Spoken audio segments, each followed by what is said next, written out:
When it comes to quality sleep, Ashley has you covered with top mattress brands at winning prices and with special financing options available. You can snooze now and pay later. Plus, your mattress purchase helps give the gift of better sleep to children in need and U.S. Special Operations Forces. Visit your local Ashley store or shop online today and make every snooze count. Financing is subject to credit approval. See store or ashley.com for details.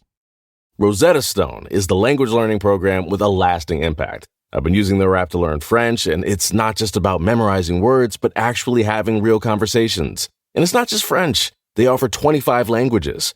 Right now, Rosetta Stone has an awesome holiday deal, 50% off their lifetime membership. Every language, unlimited access forever. For anyone keen on diving deep into a new language, check out rosettastone.com. It's a game changer.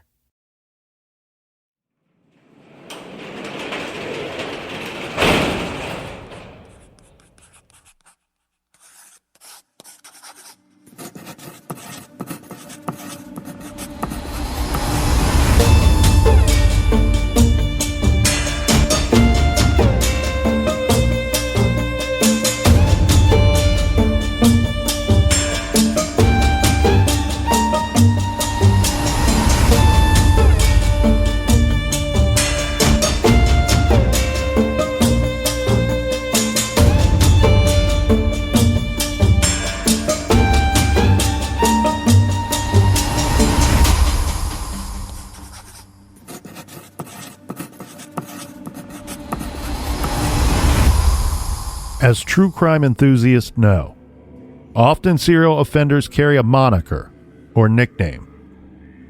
Who could forget such terrifying titles like the Night Stalker and the Green River Killer? There was the Hillside Strangler and the Servant Girl Annihilator. These names were bestowed upon these killers by the press and even the law enforcement agencies that investigated their crimes. In some cases, the killer simply cannot wait long enough for the press or law enforcement to come up with a clever or even not so clever name. So some killers provide the press and law enforcement with a name to call them until they are discovered, outed, and pulled into the light from the dark shadows where they hide. Jack the Ripper penned letters to the police, authentic or otherwise, giving himself what he called the trade name when he signed the famous Dear Boss letter, yours truly, Jack the Ripper. David Berkowitz wrote to NYPD Captain Joseph Borelli, telling him, I am deeply hurt by you calling me a woman hater. I am not, but I am a monster. I am the Son of Sam. Now, in the garage, we examine another infamous serial killer, one that provided the press with his title when he told the San Francisco Examiner, Dear Editor, this is the Zodiac speaking. The Zodiac was laying claim to 3 unsolved homicides in the San Francisco Bay Area. He would go on to kill again. We have 5 confirmed murders in this series. Some say the number of those murdered by the Zodiac should be between 20 and 28. The Zodiac claims to have killed as many as 37 innocent victims. Still, to this day, this series of murders remains unsolved, and the one who called himself the Zodiac is yet to be identified. This is True Crime Garage.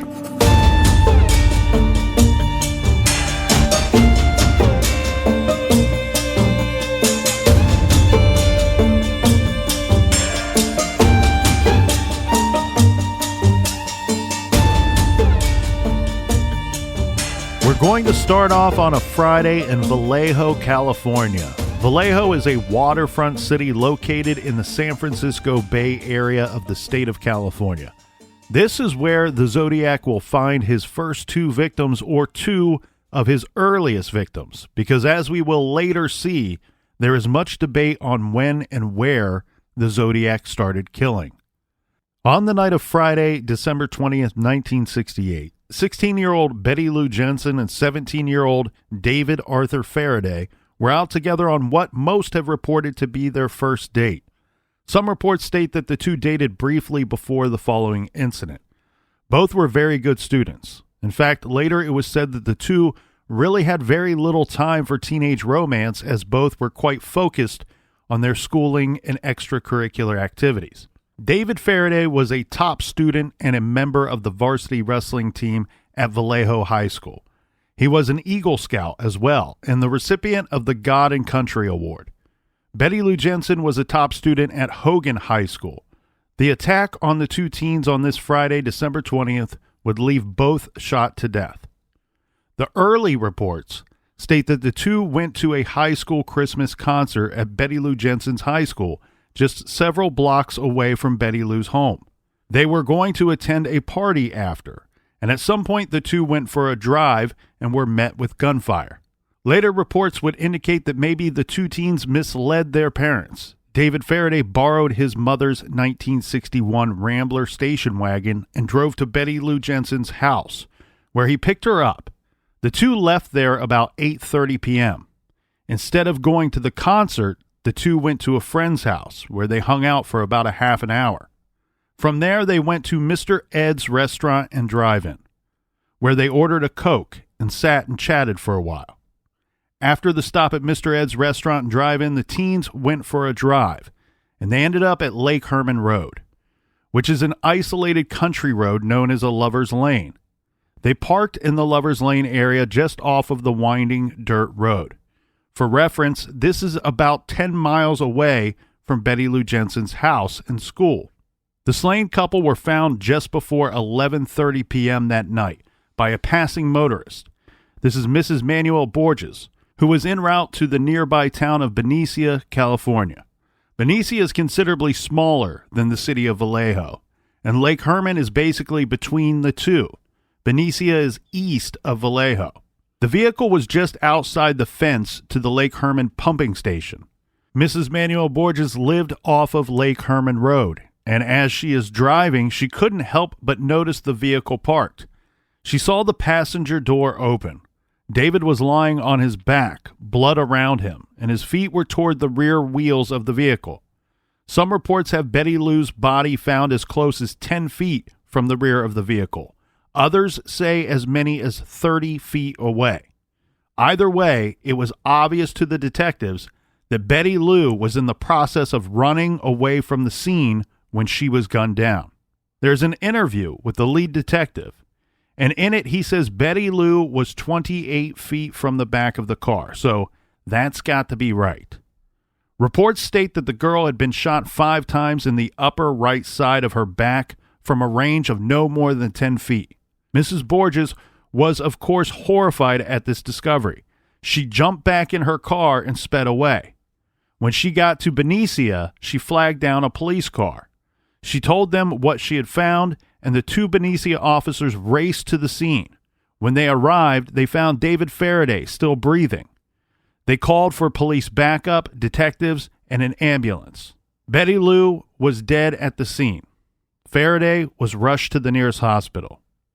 Let's talk about what was found at the murder scene according to what was released at the time. Police will find the Rambler car hood still warm when they get to the scene. The ignition was on, and I'm guessing likely to run either the heater or the radio or both, because the two were planning on sitting there for a while. This is odd, though. The front passenger door was open. The other 3 doors and the tailgate to the vehicle were all closed and locked. So some have surmised that maybe the attacker was able to force both youths out the same door, the front passenger door. However, I found a report that states that there were footprints that detectives say indicate that Faraday got out of the driver's door and walked to the passenger side. And I have to wonder, could these be the killer's footprints and not David Faraday's? Right. Did he walk up to the driver's door, put the gun on Faraday, and force the two out the passenger door and walk around to greet them on the other side? David was shot in the head at close range. The bullet traveled forward from behind his left ear. Detectives found 4 bullet casings near the vehicle. The only thing they would say about the bullets at the time is that they came from a small caliber gun. One report specifically says small caliber rifle. One report says a .22 caliber, which of course is a small caliber. Investigators said the girl had not been molested and that robbery was not the motive. And even at close range, something with such a small shell as like a .22, it's going to take more than one shot to kill most individuals. It will, however, if you do any research into hitmen and things of that nature, they often prefer to use a small caliber, specifically a .22, because they're doing headshots. Right. And I won't get into that too much, but the bullet tends to bounce around inside quite a bit more than a larger caliber. Police even threw out some theories to the newspaper the day after and 2 days after the homicides. And these theories include the following. A deep heel print, possibly from a boot, was found in what they described as the brush grown area in the rear of a fencing. This is running around the pump house. Right. Detectives say that the brushy growth would be the only concealment offered to a sniper. So that's interesting because of several reasons. One, this is to suggest the possibility that the killer was there before the couple even arrived. In this theory, he would be lying in wait in the brush, hidden, and then when the two park, he emerges from that brushy growth area that they mentioned and takes control of the would-be victims. Well, it makes a lot of sense because they would not see headlights. They wouldn't have time to react. If the perpetrator showed up in a vehicle, they would have at least some warning that he was coming. It's also interesting because I don't know exactly where this fencing and brushy growth area is in relationship to the victim's vehicle. And I say that this could be important because it could go against or for the next item. Because deputies said that there was a bullet hole in the rear window of the vehicle, leading them to theorize that Faraday stopped the car and was fired on from behind. Again, you'd have to think that the killer would have to know this area somewhat to even know that this lover's lane existed. Yes, and the thing here too, Captain, what I'm trying to point out about this sniper hiding in the bushes scenario. Right. From where the shots would have been fired at the two victims, the killer had to be standing beside the vehicle. So a stray shot hitting this rear window from that vantage point makes no sense. It didn't just happen. This was a shot that was likely intentionally fired into the back of the vehicle. Right. Meaning I think that the killer probably approached the two victims from the rear of the vehicle and then worked his way to the side where he eventually shot and killed both. You have this secluded area. Again, I think the killer would have to know the area. It's almost like they'd have to know the area so well that maybe they fired the shot not intentionally to kill somebody initially into the back window, but to get them to like scram. Flee the area in the vehicle or flee the vehicle? To flee the vehicle. So I lay in wait. The car comes in. They start talking. I creep behind them. I shoot the window. And by shooting the window, it's game on. And now they're in full panic mode. And that's what I'm interested in as far as the kill. The other theories are that the couple may have already been parked and someone pulled in nearby and startled the two, or they were trailed and pulled over, or trailed to the spot and then the killer returned to get them. Whatever happened, Captain, it happened relatively quickly and probably not too long before Mrs. Borges found them because the car hood was still warm and David Faraday was still alive. We do know that we have possible boot prints. And like you said, are those the male victims' footprints or those the killer's footprints? But it doesn't seem like we have tire marks from some other vehicle. That is true. There's no mention of tire marks from another vehicle. Faraday died on arrival at the hospital at 12:05. And this is very unfortunate, not just because he passed, he's now a murder victim, but for the investigation itself, because police at the time thought, okay, we have this attack on these two young teens. The female victim did not survive. We're rushing the male victim to the hospital. Hopefully we can save his life, but also we want to talk to this guy so he can tell us and give us details about this attack so we can find the perpetrator. Because Faraday passed away, this would not be possible for the detectives. Now, the detectives were on the scene investigating by midnight that night. The Solano County Sheriff's Office was the investigating agency. Now, to fill out the timeline a little better, the teens left Betty Lou Jensen's place at 8:30. They went to a friend's house for about 30 minutes. Okay, so now 9 p.m. at the earliest. They leave and go get a Coke at Ed's.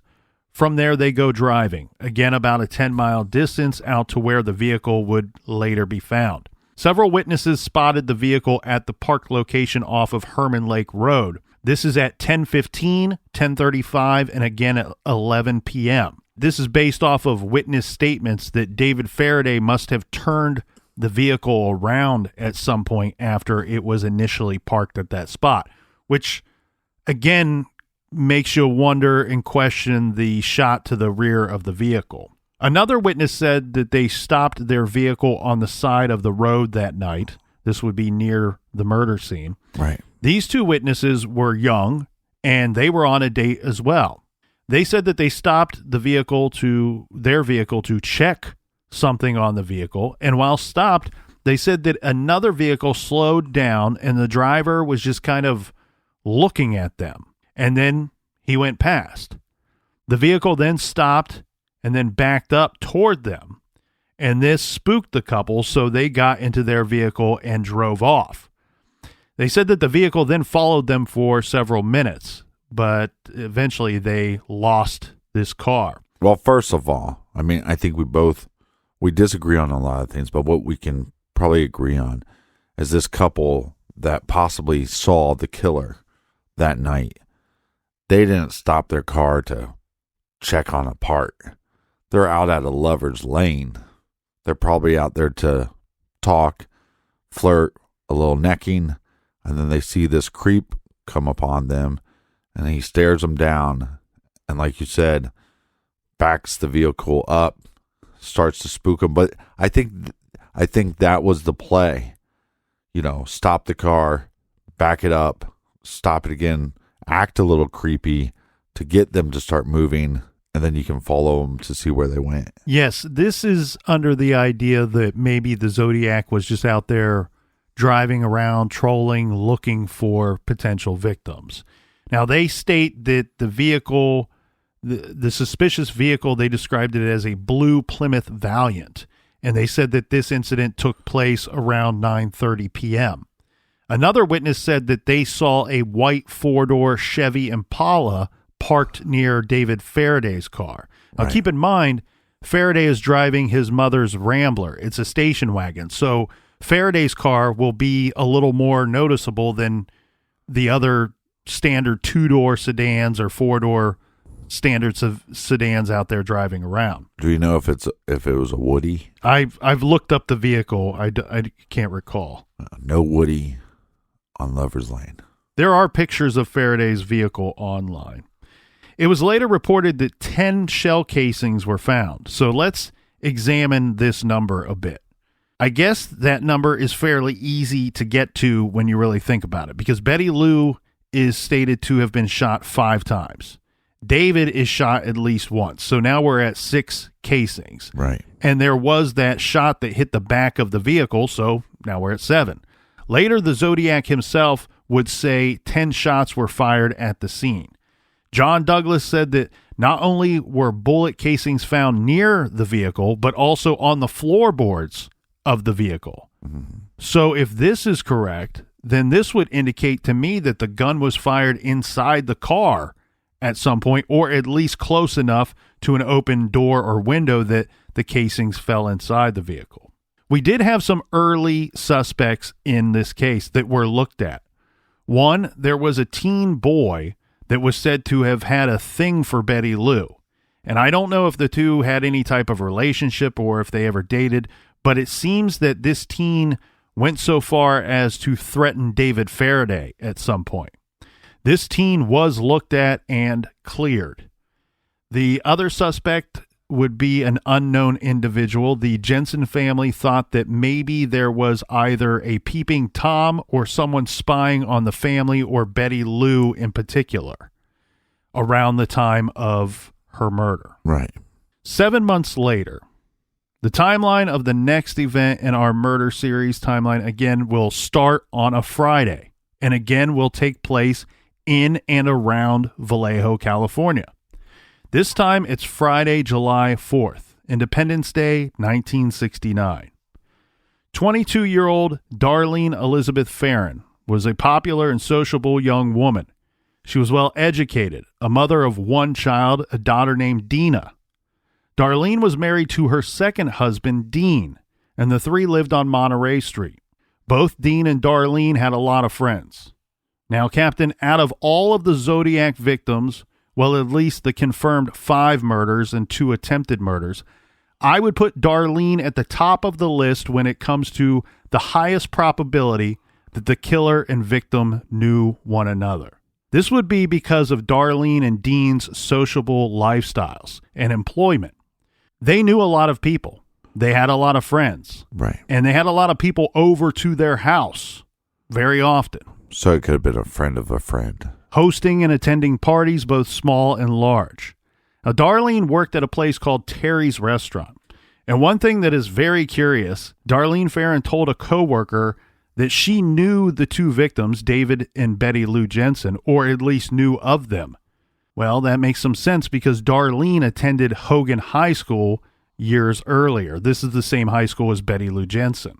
That night, Dean and Darlene were going to have friends over. Dean was at work. He was a cook at Caesar's restaurant. Darlene had a babysitter. She stopped by Dean's work to tell him that she and her younger sister were off to watch the parade boats. There, Dean asked if Darlene would pick up some fireworks on her way home. He and some friends wanted to set them off that night for the holiday. Right. Darlene and her sister then went to Darlene's work, again, Terry's Restaurant. This is to tell some coworkers that her and Dean were hosting a party and they should come by after their shifts. The 2 went off to the boat parade, and after, they again went to Dean's work. By now, it's getting late, but of course, work shifts run late at restaurants on Friday nights. Darlene then went back to her work very briefly and then went home. Before letting the babysitter go for the night, she went out again. First, she took her little sister home and dropped her off. Right. And then she went and picked up her friend. This is 19-year-old Mike Mageau. It sounds like Mike was expecting Darlene at some point that night, but regardless, Mike seemed to leave his house in a hurry, leaving without turning off the TV and the lights. The 2 were going to go purchase fireworks for the party later. That part is for sure. Yeah, but whether or not they plan on parking somewhere or not is up for debate. Darlene was driving her Chevy Corvair. Some sources say early in the drive, a car seemed to be following them. Right. The car was light in color. The original idea was the 2 wanted to go get something to eat, but at some point, it changed to the 2 were going to look for a quiet place to talk. A neck. Mike says that this is why they were heading to the park. Right. Mike says they turned around at Mr. Ed's restaurant and drive-in so they could change directions. They drove briefly and then they pulled into Blue Rock Springs Park. This was known as a good place to park. Now, if there was, in fact, a car following them in this version of the night's events, the car that was following them then pulled into the lot as well and then sped off. The report is either the same vehicle or one very close to the same description later returned and pulled in behind them. Right. The vehicle's lights shining on Darlene's car. Then, not knowing what was going on, Mike was shot, and the shooter just kept firing on him and Darlene. Darlene was shot a total of 9 times. The shooter then walked back to his vehicle, and Mike says he got a good look at the guy. He described the assailant as a white guy, late 20s, 26 to 30 years old, with short, curly, light brown hair, stocky, about 5'8" tall, and about 195 to 200 pounds, possibly more. The man was wearing a blue windbreaker and pleated pants. Unfortunately, Mike is in a terrible amount of pain and made some noise. Some reports say that he cried out. Yeah, and this could have tipped off to the killer that they were still alive. The shooter walked back to Darlene's vehicle and shot both Darlene and Mike 2 more times. After the shooter left, Mike opened the car's passenger door and fell out of the car, lying on the ground. The couple was found shortly after midnight by 3 young people who called the police. Police received a call about the shooting at 10 after midnight, and quickly officers and a detective arrived on the scene. The police report says police arrived at 12:38 a.m. There, they found Darlene barely alive, slumped over the steering wheel, and Mike in really bad shape, lying outside of the car. Yeah, I think with the Zodiac, was always missing in my brain is why. But as you're pointing out, we have a couple that does not become a victim, but possibly sees the Zodiac, and the Zodiac's kind of toying with them, maybe testing the waters a little bit. And then here, if these reports are correct, he pulls up next to a car that, like we said, they're sitting there talking, maybe making out, and this guy pulls up seeming to be a solo driver. What are you, some perv that's going to watch? And then he backs away and then comes back and parks right behind them. It's almost like he wants to induce some kind of panic. He wants to induce the reaction first, and then it's game on. And so do you think, in your humble goat opinion, is this because he wants to see them in fear, or what? Well, one thing we will learn about this killer is that he enjoys watching the reactions of the masses. So why wouldn't he enjoy seeing the terrified reaction of those that he is hunting or attacking? Yeah. The question I have about the 2 younger people that say that they saw a suspicious vehicle and provided a description of such, I wanted to find a description of the vehicle they were driving. Again, that goes back to the idea of David Faraday's vehicle, the Rambler, is a station wagon, would look considerably different than most of the other vehicles just out on the street that night. Right. If they were driving a station wagon as well, that tells me a different story, that maybe the Zodiac was actually targeting Faraday's car or the 2 people in the vehicle. So that was one thing that I looked for. And again, yes, why will be a huge question when it comes to the Zodiac, because for the 5 murdered victims, it's very, very likely that he did not know any of them. Of course, we see that often with these serial killers, but this is a unique situation, unlike any of the others that we've talked about so far. Now, again, we have at the second murder scene, we have the police on scene at 12:38 a.m. At that time, the buses were en route. That's cop speak for ambulance on the way. Right. The cops pulled Darlene from the vehicle. Remember, she's slumped over the steering wheel. The cops all believed that she was trying to tell them something. And specifically, they said that she was either saying I or me or something of that nature, but they couldn't make it out. And they never really got any words from her. But this is something where I go back to the idea of, because of her lifestyle and her husband's lifestyle and where they worked, I put her probability of victim and killer knowing each other significantly higher than a lot of the other victims. And you have to wonder, when they're pulling her from the vehicle, did she believe she knew who attacked them and was trying to tell the officers that when they were trying to save her life?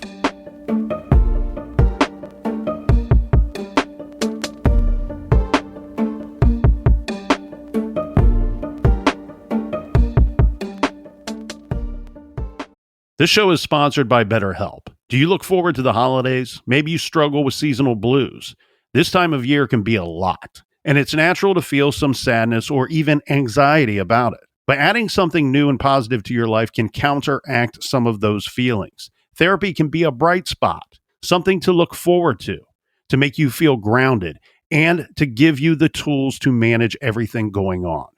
If you're thinking of starting therapy, give BetterHelp a try. It's entirely online, designed to be convenient, flexible, and suited to your schedule. Just fill out a brief questionnaire to get matched with a licensed therapist and switch therapists at any time for no additional charge. Find your bright spot this season with BetterHelp. Visit BetterHelp.com/garage today to get 10% off your first month. That's BetterHelp, HELP.com/garage. Rosetta Stone is the language learning program with a lasting impact. I've been using their app to learn French, and it's not just about memorizing words, but actually having real conversations. And it's not just French. They offer 25 languages. Right now, Rosetta Stone has an awesome holiday deal, 50% off their lifetime membership. Every language, unlimited access forever. For anyone keen on diving deep into a new language, check out rosettastone.com. It's a game changer. Angie's List is now Angie, and we've heard a lot of theories about why. I thought it was an eco move. Fewer words, less paper. No, it was so you could say it faster. No, it's to be more iconic. Must be a tech thing. But those aren't quite right. It's because now you can compare upfront prices, book a service instantly, and even get your project handled from start to finish. Sounds easy. It is, and it makes us so much more than just a list. Get started at Angie.com. That's ANGI, or download the app today.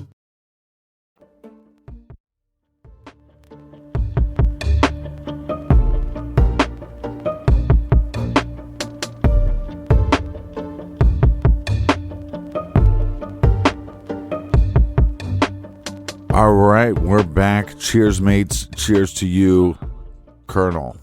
Cheers to you, Captain. Cheers to all of the people out there in listener land. And all the people in the back. We have victims Michael Mageau and Darlene Ferrin. They were rushed to Kaiser Hospital. Darlene was DOA, and Mike was rushed into surgery, and 2 days later reported to be in, quote, satisfactory condition. Mike Mageau survived the attack despite being shot in the face, neck, and chest. The newspapers at the time reported that each victim was shot 3 times, so it looks like this would be one piece of holdback information, the number of shots fired, because we already said Darlene, we would later learn, was shot a total of 9 times. Do you think that the killer is leaving them on the brink of life, or do you think they just don't know? Well, I think that the killer was successful in his first attack, killing both of the victims at the scene. And I think that he absolutely thought that he was successful again at the second attack, having killed both victims. And we now know that Mike Mageau survived. And we'll get into that, why there's evidence that the killer believed that both were dead. Back to the number of shots, we know that Darlene was shot 9 times, and it does look like Mike was likely shot 3 times. The newspaper said 7 9mm cartridges were found near the car. The car's windows were open. The ignition was on, and the car was in gear. It appears that the vehicle stalled out. The radio was on. Now, because Mike survived, he was able to tell the police quite a bit about the incident. Right. Per John Douglas, the gun used was thought to be a Browning high-power semi-automatic handgun. Police put this together because of Mike's description of the attack, and that the shooter did not seem to stop to reload the gun at any point. So this, compared with the 9mm casings and the total number of shots, of course, known to police at the time, indicated what type of gun was used. This is because similar guns, you would have to stop and reload to get off that number of shots. Yeah. Hold on, I'm reloading. I'm not saying that they're incorrect. They very likely are correct. But one thing I want to point out is in Mike's description of the events, the killer shot both he and Darlene and then returned to his vehicle. Right. And at which time Mike cried out. And Mike, it's very interesting because Mike says he does not know why he cried out. If he was reacting to something or if he was just in a terrible amount of pain. Right.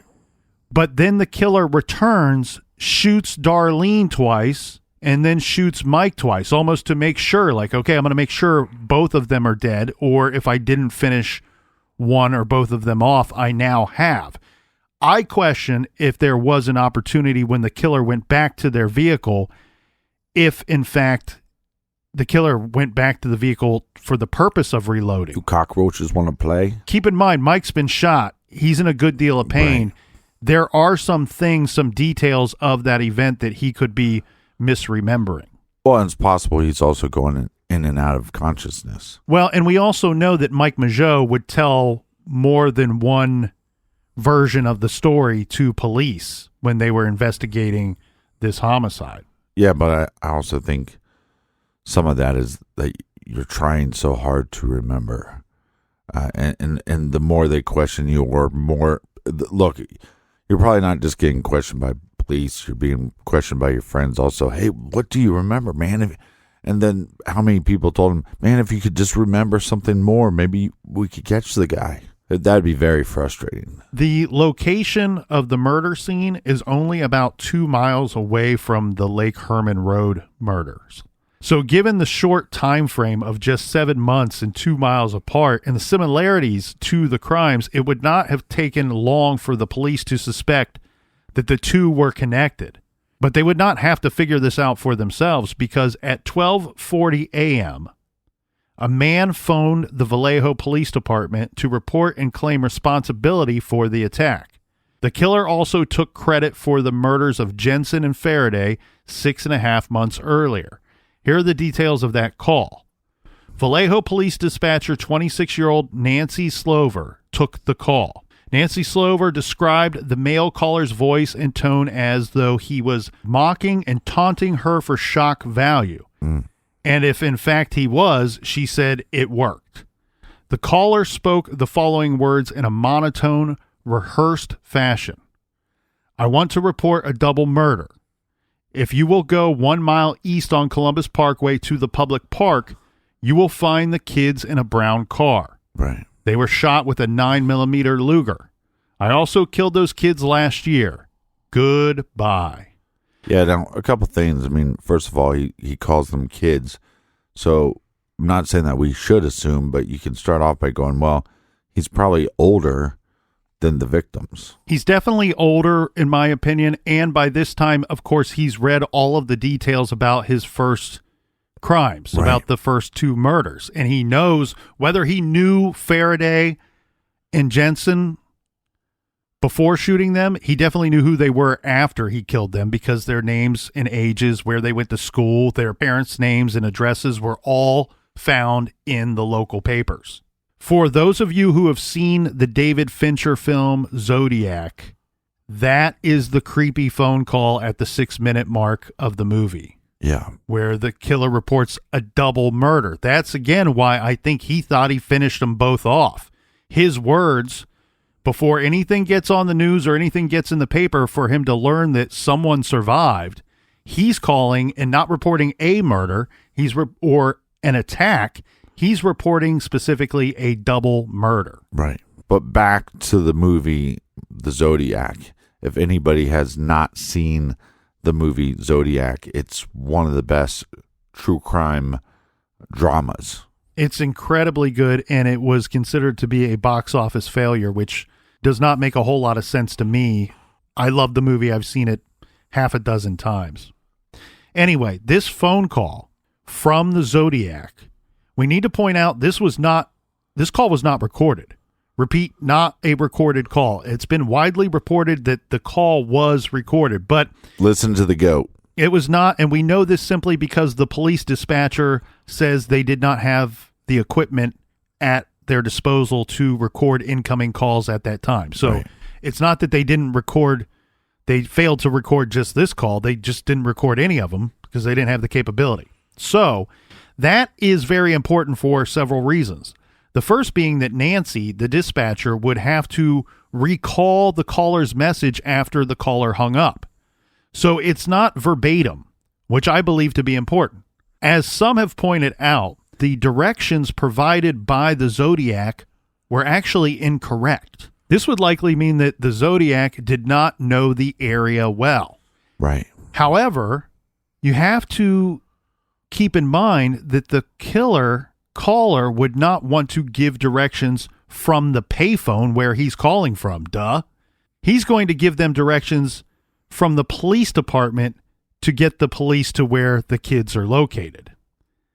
Do you understand what I'm saying? Yeah, I've spoke English my whole life. Okay.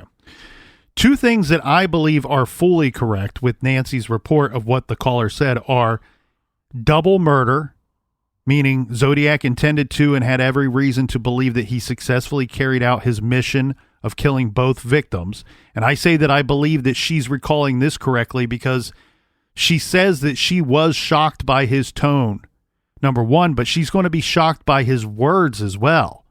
Double murder. Double murder is something that you do not forget when you receive a very short, quick phone call. Want a burger? Get a burger. Want a free fry? Get a free fry. Well, he seems very smug. Yes. The other part, the second part, which I believe to be 100% correct, and I find this to be super interesting, at least to me. The fact that the Zodiac says to her, if you go 1 mile east on Columbus Parkway to the public park, you will find the kids in a brown car. Regardless if people believe that the directions are correct or incorrect, again, I made an argument that you wouldn't give directions from your location that you're calling from. You would give directions from the police department to where the kids are. But let's scrap that entirely. Right. Why the hell is the Zodiac giving directions to what he calls the public park? Why wouldn't he just name the park? Right. If you knew You would the find area, the kids at so-and-so park in a brown car. Yeah, if he knew the area, he'd know the name of the park. If he doesn't know the name of the area, it's just some park. Right. He says public park and offers directions to the public park. Well, we have already said it once, Blue Rock Springs Park. The park has a name, Blue Rock Springs Park. He wants them to find the kids. We know that. Why else call the police unless you want them to find them?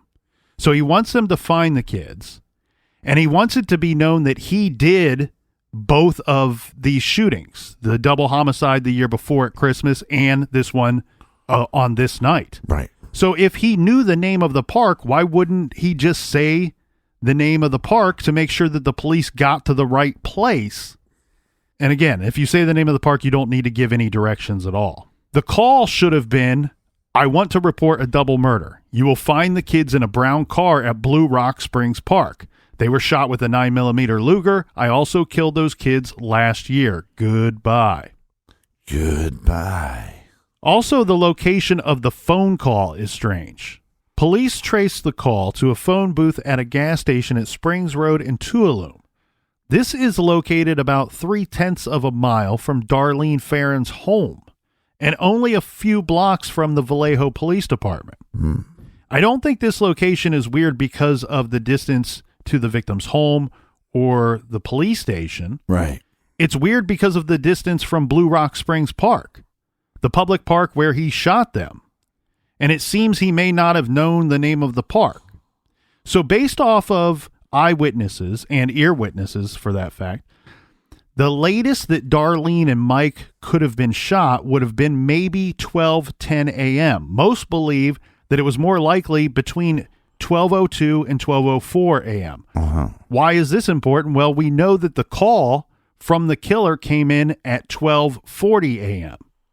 So depending on how you shake it out, there is approximately 30 to 38 minutes after the attack before the phone call.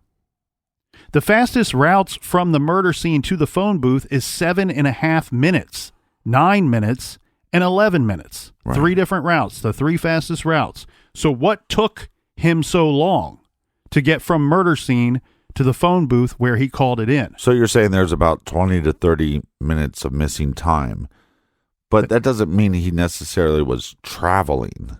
He could have already got to the phone booth and decided, well, I don't know what to say yet. What am I going to say? I have to prepare this. Even though his conversation was pretty simple, it was pretty direct, it was pretty kind of demeaning, smug, like I said before, but maybe he just sat there. Well, my first thought was maybe he just hung out around the murder scene to watch what was going on. We already speculated that maybe this killer enjoys seeing the reaction of his actions. So maybe he hung out there until he started hearing the police sirens and then took off and then made the call. But the problem with that is this drive, the fastest route, would be 7 to maybe 11 minutes distance. The cops were on the scene at 12:38. The call came in at 12:40. So the sirens aren't what scared him from the scene. He very likely left shortly after shooting the victims. And we have this based off of eyewitness and ear witness statements. So if he left immediately afterward, why do we have that difference in time? And it could be something as silly as he just drove around for a while or didn't know what payphone he wanted to use. There's also the chance that he's not from the area, and that's why he doesn't know the name of the park, and he also doesn't know where a phone booth is to make this call. He went and had to go looking for a phone booth. One piece of speculation that I thought was very interesting was somebody pointed out the high probability that the killer would have got victims' blood on their clothing or person. Mm-hmm. And that this phone booth is in a highly residential area, meaning if the killer didn't want anybody, living witnesses, to see his vehicle, maybe it's as simple as he drove home, parked his car, changed his clothes so he wouldn't be covered in blood, and walked to a payphone, or then drove across town to another payphone. That makes up for the lapse in time. I actually think it's something a little more sadistic. I think it's something a little more sick. Driving around, flicking it the whole time. I think, and we know how these killers operate, they love to return to the scene of the crime. They love to pull the purple-headed yogurt slinger. The Lake Herman Road murders that took place 6.5 months earlier is only 2 miles distance from the most recent attack. Right. I think there's a good chance that maybe he shot these two victims and then drove to the old murder scene, maybe even to reenact it or live it out or just kind of look at the area, admiring his work. Because if you map out a route from murder scene to murder scene and then to the payphone, well, you're left with a whole lot less of unaccounted for time. Right. But I also wonder, you said this payphone was pretty close to the police department? Correct. I wonder if there's, again, like we know that he wants to kind of induce panic. He wants to see this fear in their eyes. I wonder, he likes to see the reaction. I wonder if he wanted to see if anybody called the police and to see if the police were already reacting to it. That's a possibility. Like, I'm going to drive by the police department and see if people are en route yet. So let's go through Mike Mageau's statements of what he says happened that night, because we now have a surviving victim, a living witness. He says, now remember, he said at some point that they might have been followed early, and that's what led them to parking at the Blue Rock Springs Park. In that version of the story, he says that it was a light-colored car that was following them. And this is very interesting. And remember, we had mention of a white American car in the first attack on Lake Herman Road. So a white American car, again, making an appearance in this version of the story. Right. There was also a situation where Darlene's sister, Christina, said that Darlene, our newest victim, had a heated conversation with a man in a white car in the parking lot of Terry's restaurant on one of their trips to the restaurant that night. Remember, they went to the restaurant a couple times. She says on one of those occasions, she witnessed her sister arguing with a man she did not know his name, and this man was in a white vehicle. Mm-hmm. But then when you dive in and take a look at the statement Mike gave to police from his hospital bed, in this version of the story, he says nothing about being followed. In fact, he says they pulled into the lot to talk, and shortly after, a few other cars pulled in. These were all believed to be other teens. Mike says a car pulled in and just kind of sat running and watching them for maybe a minute or two. Then the car sped off. The car then came back and pulled up behind them the way that a cop car would. Mike says that though through a very brief conversation, the two of them, both he and Darlene, believed that the person now parked behind them was in fact a police officer. He says that the man got out with a high-powered flashlight, like one used by police. He says he couldn't see the man because he was shining the light directly at them. This is the old light blind technique that police will use. Then the man just started firing. Mike's hospital account also includes Mike saying the gunfire was not loud, that maybe the gunman used some type of silencer. So are you suggesting that Mike is saying that it's possible it was a cop and possibly some altered weapon? So it would, like I said, maybe a man-made silencer on the gun? He's saying the manner that the vehicle pulled up behind them would be the way that a cop would typically stop someone. The way that he felt that the person approached the vehicle. The energy, yeah. That he and Darlene didn't think that they were in any danger because they thought that it was a cop walking up to inquire as to why they were just sitting there. But then you think, as far as the killer goes, background, security guard, maybe was a patrol officer at some point, maybe had some military background. Correct. And we should be perfectly clear here. He's not saying that it was a police car. Right. Because we have the description of the vehicle that he says that the gunman was driving that night. Mike Mageau's description of that vehicle, he says that it looked a lot like Darlene's car, maybe even the same model. So this would mean it would be a Chevy Corvair. And then some have pointed out that back then the Ford Mustang looked a lot like a Chevy Corvair. So the police have always kind of said, we believe that it was either a Chevy Corvair or a Ford Mustang. Mike Mageau says that the vehicle's color was about the same color as Darlene's car. So brown, but he also says maybe a little lighter. So I guess a light brown. One interesting thing though. Tan, ban the tan sedan. Mike said that he saw California license plates on the vehicle. He couldn't make out any of the numbers after he had been shot, but he said he specifically remembers that it was in fact California license plates. Right.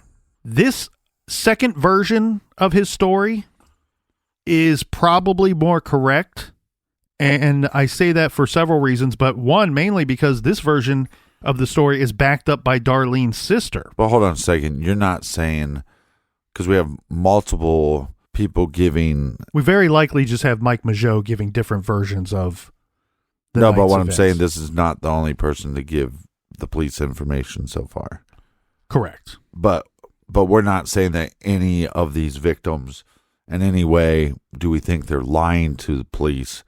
We're just saying because of the chaotic situation that they were in and just surviving is something. There has been some belief over the years that maybe Mike Mageau has purposely left out some details. Really? Out of fear. Okay. Is one general thought. The other thought is that he may have altered some of the versions of that story and told different stories because he was in fact in love with Darlene and didn't want to shame her after she'd fallen victim. So that's why the story goes from we were being followed and the car followed us into that parking spot to then later we went and parked so we could have somewhere to talk. The general thought is, and Mike has never confirmed this, so we don't know, the thought has been, well, maybe Mike made up a reason why the two would be parked there other than they just wanted to go and park there, if you know what I mean. Well, yeah. The other thing, though, too, is keep in mind, this is a 19-year-old boy who's been shot 3 times and was probably traumatized and all kinds of, I mean, you couldn't even imagine. Yeah, most definitely. But again, it's just like that one of the first couples that think they saw the killer and then the killer possibly followed them for a while, and they're like, well, we were just stopped on the side of the road because something broke in the car. It's like, no, you probably were making out. You just didn't want to tell your parents. I mean, we have to remember this is 1968, right? 69, and Darlene was married. 69. Well, and keep in mind, this version that we just went through, he says that when they pulled into the parking area of the park, that there were already some other vehicles there. They had reasons to believe that they were, younger people just kind of hanging out, and that those vehicles left. And then the suspect's vehicle pulled up, just kind of sat there looking at him for a little bit, drove off, and then came back. And the reason why I think that this second version is the more likely is a statement based from Darlene's sister's account of the night's events. Mm-hmm. She says, this is Pam Huckabee, Darlene's younger sister, says Hold on. So we have Betty Lou Jensen, Huckabee. These are like the most 1960s names of all time. Names that you'd think you would hear on like a 60s sitcom or something. So Pam Huckabee says that she always believed that she missed witnessing the attack just by seconds. She says, quote, I was there in the parking lot just leaving when the car drove up behind her. I relive it every 4th of July weekend. I wonder what I might have done differently. The, quote, police car passed me, going in as we were going out. We heard the pop, but thought it was fireworks. Again, so that we're clear, she's not saying she saw a police car. Right. She's calling it that because Mike Mageau said that it behaved in the way that he believed a cop would pull them over or approach their vehicle. In the July 5th, 1969 Vallejo Times-Herald, it read, officers at the scene broadcast an alert for a young, heavyset white male adult riding in a brown automobile. In the July 6th, 1969 Vallejo Times-Herald, it read under the subheading, brown car. So it's obvious that police are looking for the man described to them by Mike Mageau, as well as this brown automobile. I'm pointing this out because we have this question mark of a white American car, but to be perfectly clear, in the story that makes the most sense from Mike Mageau, there is no white American car. It's a brown or light brown vehicle. If it's brown or light brown, flush it down. But let's not look past the obvious, right? Mm-hmm. We have a married woman hanging out with, I guess you could almost assume they're at least flirtatious. I don't know if you would call him her boyfriend, but she's married. So number one suspect is always the husband did it. Yes, this is a unique situation. So Mike Mageau and Darlene Ferrin were described by everyone, including Darlene's husband, as good friends. Right. And so these were not people that were just hanging out for the first time together. In fact, Darlene's husband said that Darlene had a lot of male friends, and this did not bother him. A lot of that was based off of where they worked. They both worked at restaurants, and anybody that's worked at restaurants will know that often people, after their shifts, they tend to go out together, whether it be in a large group or a small group. And so, of course, her husband, Dean, was looked at, regardless of how he felt about her hanging out with Mike or other men. Right. He was looked at quite well, the issue being that he was at work. He was still on his work shift at the time of the murder. So he has not only just a good alibi, it's a solid alibi. So Dean Ferrin has been cleared, as well as two other individuals that were male friends of Darlene Ferrin. They were cleared as well. So when we look back on this case, in the case before, Captain, we do have suspects that were looked at that were not the quote-unquote Zodiac.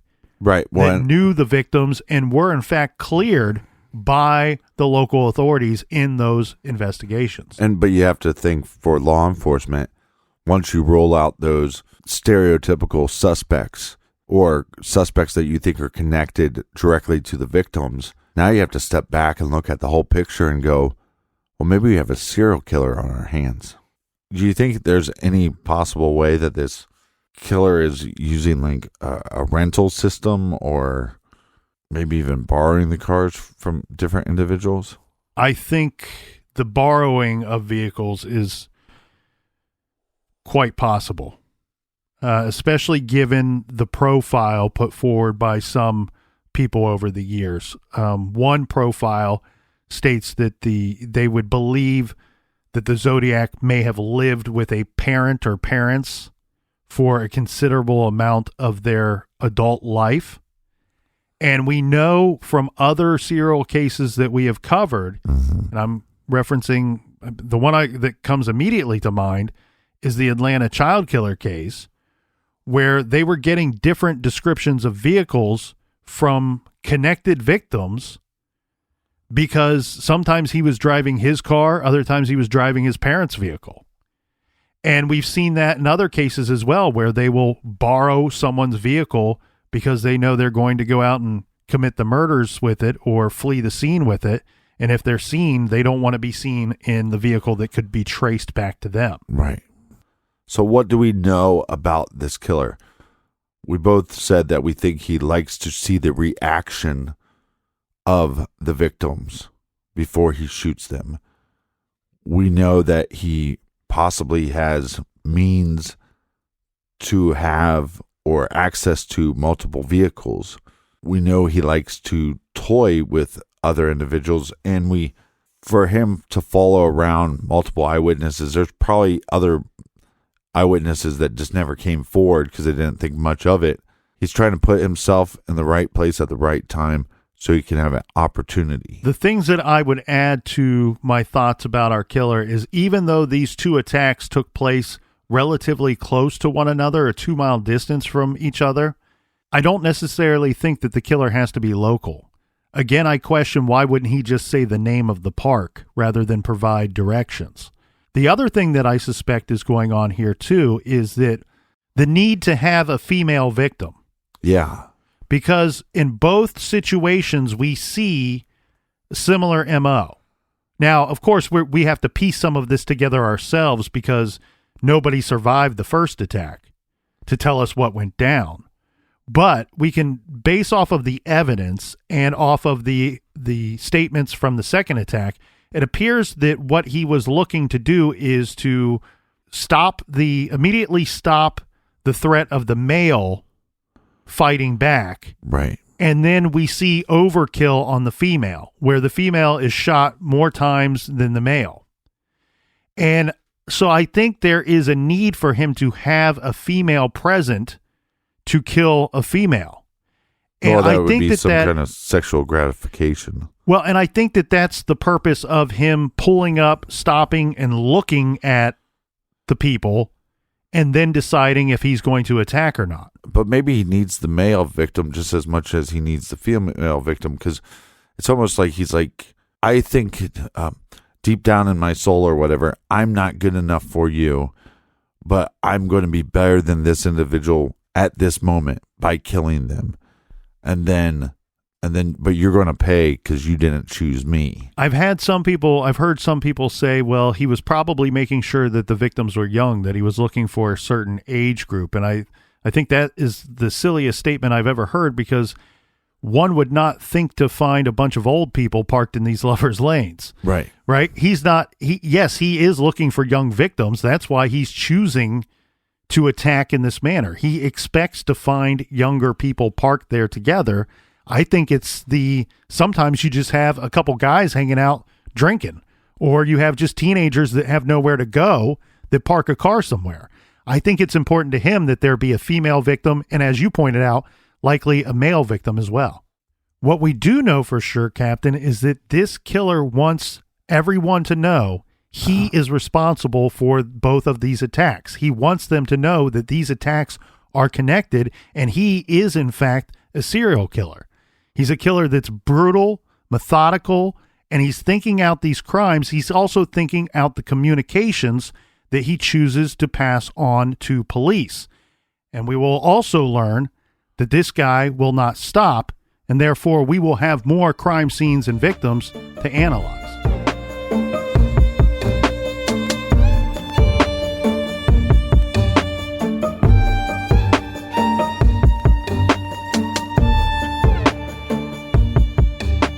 We've said it before and we'll say it again.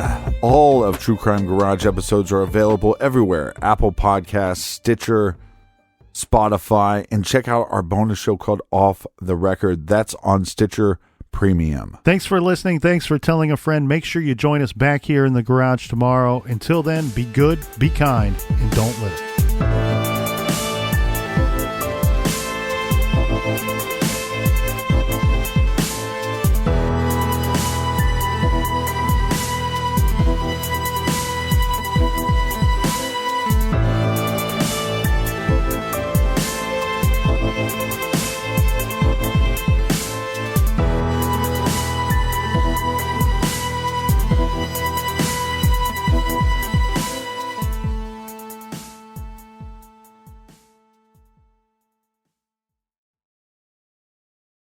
The Angie's List you know and trust is now Angie, and we're so much more than just a list. We still connect you with top local pros and show you ratings and reviews, but now we also let you compare upfront prices on hundreds of projects and book a service instantly.